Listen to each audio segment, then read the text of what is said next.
సాయినాథ్ మహారాజ్ కి జై. సాయి భక్తులందరికీ నమస్కారం అండి. అందరూ ఎలా ఉన్నారు ఫ్రెండ్స్? మన సాయినాథుని దయ వల్ల అందరూ సంతోషంగా ఉంటారు అని మనస్ఫూర్తిగా కోరుకుంటూ ఈ రోజుటి వీడియో స్టార్ట్ చేయబోతున్నానండి.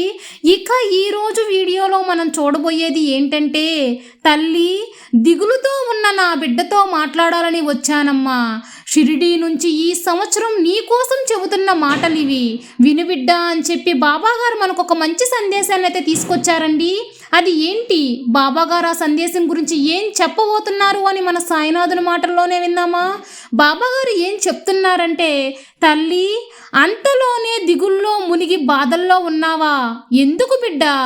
గ్యాలం వేసి చేపలు పట్టేవారికి ఉండే ఓపిక నీకు కూడా ఉండాలి బిడ్డ. అది నీకు అవసరం. నువ్వు ఏదైతే అనుకుంటున్నావో ఆ మంచి విషయం నీకు జరిగేలా చేస్తానమ్మా. దానికోసం కొద్దిగా ఓపికగా ఉండు. బాబా ఇన్ని రోజులు ఓపికగా ఉండు అని ఇంకా ఎదురు చూడాలా బాబా? ఈ కొత్త సంవత్సరంలో కూడా నన్ను ఎదురు చూడమంటున్నావా అని అనుకుంటున్నావు కదా బిడ్డ. అలా అనుకునే దిగులుతోనే కాలాన్ని వృధా చెయ్యకు. డబ్బు కోసం ఏదో ఒకటి చెయ్యాలని ప్రాకులాడుతూ ఉంటావు, కానీ నీ ప్రయత్నం శ్రమ ఏదీ ఫలించదు. నీకు డబ్బు చేరినట్లే లేదు, నీ అవసరాలు తీరినట్టే లేవు. నా బిడ్డలకి మంచి తెలివితేటలను ఇచ్చాను. ఆ తెలివిని ఉపయోగించుకున్న వారు మంచి ప్రయోజకులయ్యారమ్మా.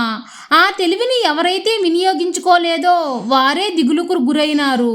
నా బిడ్డపైన నువ్వు అలా దిగులు పడకూడదు తల్లి. కొందరు బాగా డబ్బు సంపద ఉన్నవారిని చూసి అసూయపడేవారు ఇప్పుడు ఆరోగ్యంగా ఉన్నవారిని చూసి అసూయపడుతున్నారు. కానీ వారి పరిస్థితి నా బిడ్డపైన నీకు రానివ్వను తల్లి. నీ మంచి గుణం వల్ల, నీ మంచి మనసు వల్ల నీకు మంచిదే చేరుస్తాను. బాధపడకు బిడ్డ. ఒక పని అవసరపడి చేసి తర్వాత బాధపడవద్దు. నిన్ను ఎవరైతే అవమానించారో వారి ముందు మంచి ఎత్తుకు ఎదిగేలా చేస్తాను తల్లి. ఈ కొత్త సంవత్సరం నీకు అనుకూలంగా ఉంటుంది తల్లి. ఒక కొత్త అవతారం ఎత్తు. నీ మనసు నొప్పించినా సరే చిరునవ్వుతో సర్దుకో. అది పాటించడం వదిలేసి వారి ముందే మంచి జీవితాన్ని చూపిస్తాను. అన్ని విజయాలకు నిన్ను అధిపతిని చేయడానికి నీ బాబాని నేనుండగా నీకు దిగులెందుకు తల్లి? ఒక బొమ్మ వేస్తే సరిపోదు కదా. ఆ బొమ్మకి మంచి రంగులు పూస్తేనే అందంగా మారి ఆ కళా నైపుణ్యం తెలుస్తుంది. అలాగే నువ్వు ఎంత కష్టపడి పైకి వచ్చినా కొన్ని కష్టాలను నష్టాలను ఎదుర్కొని వాటిని పోరాడి మంచి స్థాయికి చేరుకుంటేనే ఆ జీవితానికి అర్థం పరమార్థం. నిజంగా ఒక్క విషయం చెప్పనా తల్లి, గెలుపు కంటే ఓటమికే బలం ఎక్కువమ్మా. ఇప్పుడు నువ్వు బలంగా ఉన్నావు, అతి త్వరలో గెలుపుని అందుకుంటావు. ఇంకొక రహస్యం చెప్పనా తల్లి, నువ్వు చేసే శ్రమ ప్రయత్నం నీ గెలుపుకు కారణం.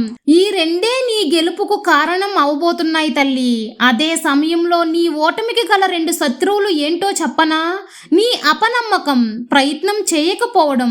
కాబట్టి ఉత్సాహం అనే స్నేహితుని నీ దగ్గర చేర్చుకున్నావంటే నీ జీవితం అంతా సంతోషమే.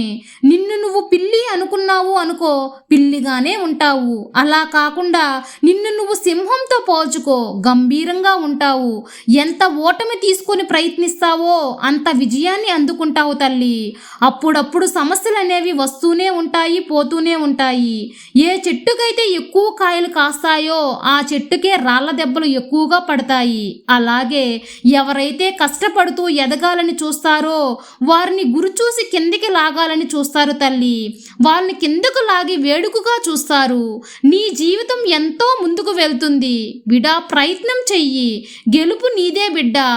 ఎవరైతే ఇతరుల గెలుపు తమ గెలుపుగా, ఇతరుల ఓటమి తమ ఓటమిగా ఎవరైతే అనుకుంటారో వారే అసలు సిసలైన మనిషి.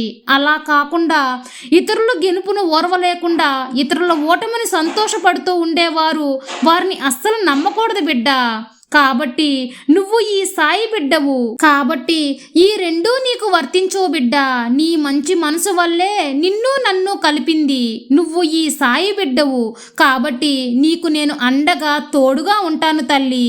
నీ సాయి తండ్రి ఎల్లవేళలా నీకు తోడుండగా నీకు భయమెందుకు బిడ్డ. సర్వే జన సుఖినో భవంతు. జై సాయిరాం.